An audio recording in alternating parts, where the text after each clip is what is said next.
You guys, we got to talk about something really important because this just happened to me, and I know that this happens to a lot of you. You're the high achieving woman, the busy bee, the busy girl that's getting things done, right? And so oftentimes we go and go and go, do all the things, and we don't set those boundaries. It leads to an energy disruption and a nervous system dysregulation. And this literally just happened to me in real time, so we have to talk about this. So, guarding our energy, setting boundaries, all of this protects our nervous system. And the reason that this is so important is because every day we have a choice, really, to take care of our nervous system, to honor our own energy, to protect our own energy, or to go out and be like people pleasers and please everyone else and really leak our energy. All of these things are energy leaks. When we go out and we give away our energy, or we don't protect our energy by setting boundaries and people cross those boundaries, all of that leaks away our energy. And this can bring us into like that fight or flight state because we're like triggered and upset and like, oh my God, this is really pissing me off that like so and so didn't respect my energy. But if we didn't set a boundary, how do we know? How do they know? Excuse me. If we don't set a boundary, how do they know? Right? Or it puts us into a freeze state, which I talk about a lot, right? With the freeze state in our nervous system, where we can be completely frozen because we're just like, whoa, so much of my energy just was sucked away. And for example, this is what happens when maybe you have like an argument with somebody, or you have just a weird exchange where you are feeling a little bit disappointed by how they treated you. Like, oh, this person didn't protect my energy, or this person didn't honor my energy. They crossed an invisible boundary that they didn't know was there, causing them to then drain your energy and make you feel kind of upset. So then it leads you to this freeze state because you just kind of feel frozen. Like, this happened. I didn't uphold my own needs. They didn't uphold needs that they didn't know were there. And now I just want to sit on the couch and binge watch TV and eat ice cream and be like completely frozen. Because I believe so much and so strongly that our nervous system regulation is what's going to bring us into happiness, right? Like, honestly, having a regulated nervous system can really make a difference for us between us feeling happy and going about our day with energy and excitement and happiness, or us feeling drained, feeling stuck in a fight or flight stage, feeling just overwhelmed and exhausted. And I don't want that for you. And again, happiness isn't something that comes, with the sunshine and the rainbows every single day. I don't preach toxic positivity over here, but I do believe that happiness is such an integral part of us living a life that we feel really good about and feel proud of and get to look back later and be like, dude, that was my life and I freaking lived it. I didn't spend all of it sitting on the couch eating ice cream because I was in a drained functional freeze state. Maybe I sat on the couch and ate ice cream because I was like living my best life, right? Like, I just want you to be happy at the end of the day. So this just happened to me. Like I was saying, oh my God, my dog, if y'all saw this on Instagram, my beautiful, wonderful dog, I left the house for literally like 20 minutes the other day to go drop something off at work. And I usually, when I leave, I like make sure that she can't get into like certain rooms so that she can't like eat things or whatever, because she is a German Shepherd and she is totally a chewer. So, but I was like, no, I'm just leaving for like 20 minutes. It's going to be fine. Like, no worries. Like, this is all good, whatever. And that ended up not being the case. I come home and she had literally chewed up a bunch of like crap that was in my purse. I don't even know what it even was at this point. I still have no idea. But like, my purse was like inside my closet. Somehow thank God she didn't chew the purse, because that would be like a $3,000 fucking mistake of mine to not close the door. But like, the purse that was accessible to her, she got in it, chewed a bunch of crap that was inside. I don't even know, again, like what it was. And then, yeah, so I come home and I see all of these like debris, like in her little bed area, where she like sleeps. I'm like, what the hell? Like, what even are all these things? And I just was like, whatever. I threw it away. I'm like, whatever. She does things like this occasionally. Like, she'll be fine. Then fast forward to like 4 nights later, her breath smells so bad. And I'm like, what is happening? Like, what is that? So, of course, I look at this point, I'm like getting all up in there, and I find in the very back of her mouth, embedded way up high, like behind all her molars, this huge like piece of plastic, like it's like a cap of something. I don't even know what it was. Way the hell up in there, embedded in there. And I freak out. I literally like call my dad because my husband's out of town, right? So I like call my dad like at 10:30 at night, like, what do I do? Da, da, da, da. Oh my God. And the consensus was, you know what? It's pretty well stuck in there. Like I tried to like get it out. I couldn't. It's stuck in there. It's not going to move overnight. Just whatever. Call the vet in the morning. So of course I barely slept because like I kept waking up all night. Like, is she okay? Is she fine? Whatever. And then I called the vet that morning. They like get me in, thank God. So anybody that's local to me, in the Sonoma County, California area, please, like, if you need a vet, let me know because I will highly recommend this office. They were so sweet. They got her in, and then they were like, you know what? Just drop her off because she's gonna need to be here all day. We're gonna have to sedate her. We're gonna have to pull it out. We're gonna do like an emergency surgery type of thing. So I'm like, oh my God. I'm like, literally at this point, I'm just like crying the whole way to the vet because I'm like, if I just didn't leave the door open, this whole thing wouldn't be happening. She's like 8 years old. It was her birthday, actually, the day that we had to go in for this. She's like 8 years old. Like, she's still young, but it's a little scary. Doing anesthesia is scary anytime. The bill is like freaking me out because I'm like, how the fuck am I going to pay this? I have no money. Like, this is freaking me out. I'm just like, all of these things that are just like making me so stressed and so scared and so nervous. And so then I'm sitting there in the office, like I've stopped crying. I'm like literally holding back my tears as they take her back. And I'm sitting there and I'm just like trying really hard not to cry. And then I get a text from somebody. I guess they had texted me earlier and I just didn't see it. But I got a text from somebody that needed something from me. They needed like I don't know. I left like a container or like a program, whatever you want to call it, because it was just simply time to move on. And this person like wants all these things from me. And I'm just like, so I see this text and I'm just like overwhelmed. And what I write back is, instead of writing back a boundary setting message, like, hey, XYZ is happening in my life. I don't have the capacity for this. I will respond to you like on X date, right? Or something that sets more of an energetic boundary. Instead of that, my people pleasing ass writes back, okay, yeah, I don't really feel like I need to have this call with you, like a call to like talk about everything. I feel like I don't really need that. Like I feel like we're good, everything's cool.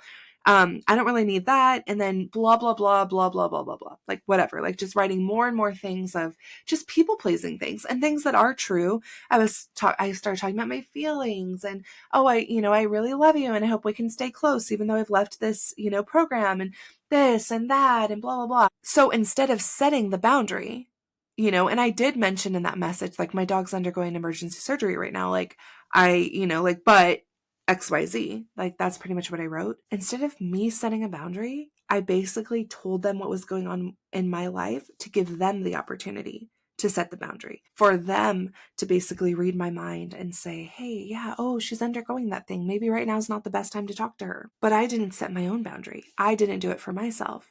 So of course this person isn't going to like honor an invisible boundary that they don't know is there. So of course this person writes back just stressing me out so much. Like, well, on X date, this is going to happen. X date, I need this. And then I need this, this, and this. And it was just like, whoa, like I was mind blown. I was like, what? Like, how are they still messaging me all the things that they need? And then just, I hope your dog's okay. But blah, blah, blah, blah, blah. And like, I was just so mind blown. Like, how could they, like, literally, obviously, like, not care about my situation and then just go into all of their whole things that they need while my whole life is like crumbling. Like, thank God, obviously, nothing happened. She's here. Things are good.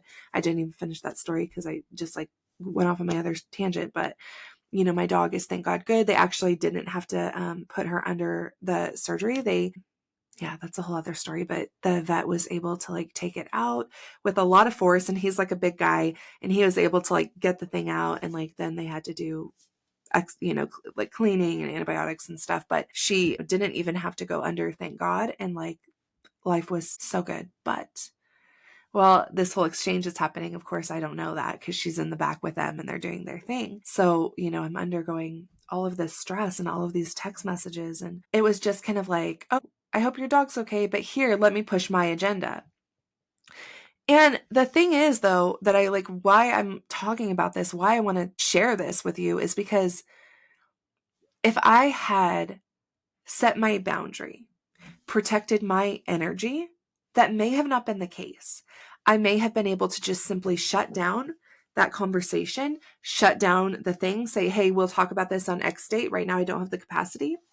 Or maybe just not even write back. But to me, that can look a little bit rude. So I didn't want to, be like I was ignoring. But if I had just handled it a little bit differently in a way that would have better protected my energy, my nervous system wouldn't have gone into that whole fight or flight stage that it went into, right? So, like, while I'm sitting there, and again, as those next text messages are coming in, I'm starting to feel defensive, aggressive, this fight stage, this overwhelm. I also felt like the flight stage because then I'm like, oh, I should just ghost this. Well, I actually did. I haven't wrote back to those messages, ghosting, avoiding, distracting myself with other things because I'm just like, whoa, I have too much going on because I'm just too overwhelmed with other things that I can't even deal with that right now. And then I know that a lot of us get into the freeze state where we're feeling stuck, drained, emotionally numb, and we don't even know like what action to take. And this is when, for me, it shows up when I go sit on the couch, turn on like a very repetitive show. I just want to watch something I've already watched, eat a tub of ice cream, and like numb the F out because I just can't handle it. So it happens when we either like overcommit, right? We say yes energetically when we mean to say no, or maybe in a different situation, you take on like more than you can handle because you don't want to disappoint people. We feel guilty if we're not helpful or available. And what happens though is the nervous system becomes overloaded. Our brain will start to detect an unsafe pattern because we have to use more energy than we have. We're releasing the cortisol, the stress hormone, to help us push through, right? We're ignoring the discomfort. We're numbing out instead of addressing the problem. And what happens is the nervous system in this situation that we've created cannot keep up. So it shuts down. Instead of actually doing the fight or flight, it might initially start with the fight or flight like mine did, but then eventually it will go into like a freeze mode because that's how we're going to conserve our energy. This is when we're doing that emotional numbness. I don't know how I feel. I can't even think about it. I can't think about it. 3 days go on. I can't think about it. Procrastination. Like I just don't have the energy. I'm going to basically the same thing. Like I'm going to put it off. I'm going to put it off. I can't think about it. Low energy. Sleep's not going to help because it's a nervous system situation, right? When we just stay stuck and stay stuck, it's like you're just going to feel that low energy, that exhaustion. And this is when we find ourselves in the same stained sweatpants as yesterday, sitting on the couch, eating the ice cream, unable to deal with it. The thing is that without this knowledge that I just shared, that this is what's going to happen if you don't protect your energy and don't protect your boundaries, without that knowledge, we oftentimes just go back to doing the thing that we know how to do. So as a high achieving woman, right, we're used to go, go, go, right? A fear of disappointing others. That's why we're such high achievers. It came from that mentality. What if somebody gets mad if I don't do this? What if I don't finish this? What if I'm seen as, not good enough? Like, what if somebody stops liking me because I don't write back right away? I don't answer the phone right away. I don't get this done right away. I don't want to seem difficult. I don't want to seem selfish because and that's been my story for a long time. Even with this whole thing that just happened with my dog, it was like, wait a minute, like everybody else's worlds can't stop because my world stopped. So I have to like do XYZ, answer this text, answer this phone call, and I found myself like at first, that's why I found that message from that person. Because at first I'm sitting in the dog's, the vet office, like, oh, this response, this notification. Like I get a million notifications and I love them, by the way. I love DMs. I love tags. I love all the things. But like people that are DMing me, tagging me, whatever, like they don't require a response right away. But I think that they do. So I'm sitting there in this office, like responding to every single thing. I don't want to seem selfish. I don't want to seem rude. I don't want to seem mean. So I go into this whole people pleasing mode. And again, ignoring our body's needs. And what happens again, let me just repeat this, is when we ignore the needs of our body and of our mind and our energy, we are telling our nervous system that we are not safe. I'm like, let that sink in. we're not feeling grounded. It puts us into survival mode because we are betraying ourselves. So real quick, like to flip the script, to like change it up, the first thing I need you to do is to start being very aware of setting boundaries. And this goes for me too, right? Like I'm not just up here preaching it, like I'm living this with you. Set boundaries that honor our energy. Turn your phone, as I look over to my phone for a notification that popped up, turn your phone on D&D, leave it in another room. Like seriously spending time. When I really was like on this happiness journey, like 7 years ago when my whole journey started and I started to realize these things, I would leave my phone. Like I would wake up in the morning, leave my phone at my nightstand in my room, and I would come into my office and just meditate. I have like the view that you see behind me is my books and all of that. But on the other side of my office is like all of my crystal bowls, my altar, all of my spiritual books, my, Buddhas, all my crystals, everything. And I will literally just sit in front of my altar, hold whatever crystal I feel called to hold, and I will just like meditate in the morning. But I don't bring my phone with me. I don't want to be interrupted by the world, right? That is like my first boundary of the day. Holding on to my energy, holding on to me. So 3 quick like ways for you to like kind of get out of that is like, first of all, just recognize when your body is saying no. If you're feeling it in your body, you feel that pit in your stomach drops, you feel resistance, you don't really want to open this message, your chest tightens when somebody's asking you for something, all of those are signs. And I just want you to pay attention, recognize, listen to them. And then you can start to set the boundaries. Number 2, use short, direct boundary statements. That doesn't work for me. I'll respond by X date. I can't take that on right now. I need time to think about that. Honor your energy. Show your nervous system by setting a boundary that you are safe, that you are secure. The lion is not chasing you. You literally told the lion, like, freeze, like, not right now, time out, right? And then we can rebuild our nervous system safety through regulation practices. So over time, all of those times that you have people pleased and doubted yourself and whatever, that has all led to like this nervous system dysregulation. So we want to rebuild the safety. So there's something called somatic release. And I had a wonderful, wonderful woman named Allie Cates on a while ago, and I'll link her episode below. But she specializes in a lot of this. And she talked about somatic release. And I really want you, if you go back and listen to that episode, or here's one of the really big takeaways, which is why I brought it up, is something, just shaking. Somatic release, just by doing shaking, any kind of movement, that will help. And it helps us to literally shake off like that fight or flight stage. So she referenced this in the episode we did together. So I just kind of want to mention it. She had mentioned how, like if you see a dog get into like a little fight or have a little weird issue or bark and kind of freak out, they do that shake at the end where they literally just shake their whole body off. You're literally shaking off that fight or flight, that like nervous system dysregulation. You can literally just shake that energy out of you. So stand up and like put on the Shake It Off by Taylor Swift song and just literally shake it off. Literally just shaking. It's a somatic release practice to get this out of your body, shift the energy. And then there's something I learned where, if we picture that energy getting out to like the end of our body, like literally take it out. If you're watching on YouTube, you can see me doing this, but just kind of literally pulling it off of your hands, pulling it off your other hand, just shaking it off, like releasing it, like literally wash, how we do that, that gesture of like, I washed my hands of this, kind of do that. You can do that on your feet too, just kind of literally getting it off. And another really good way that you guys know, I teach this all the time. I am like the vagus nerve activation girly. So activate your vagus nerve, because that's going to bring through like that feeling of safety, that feeling of security again, is by activating that. That activates the other side of our nervous system. It's the parasympathetic nervous system. It's the rest and digest mode. So do some humming, literally just hum. Cold exposure. So like a cold plunge. I don't know how long is appropriate for this, so I haven't looked that up, so I'm not going to say, but like a quick cold plunge, or my favorite is to get a bowl of like ice water and just put your head in that just for a little bit, like 30 seconds, maybe a couple of times. You're just putting your bowl, dunking your head in that ice water, because that's going to also activate that vagus nerve. Breath work. Breath work is a really big one. So even just doing, there's like the 4-7-8 method.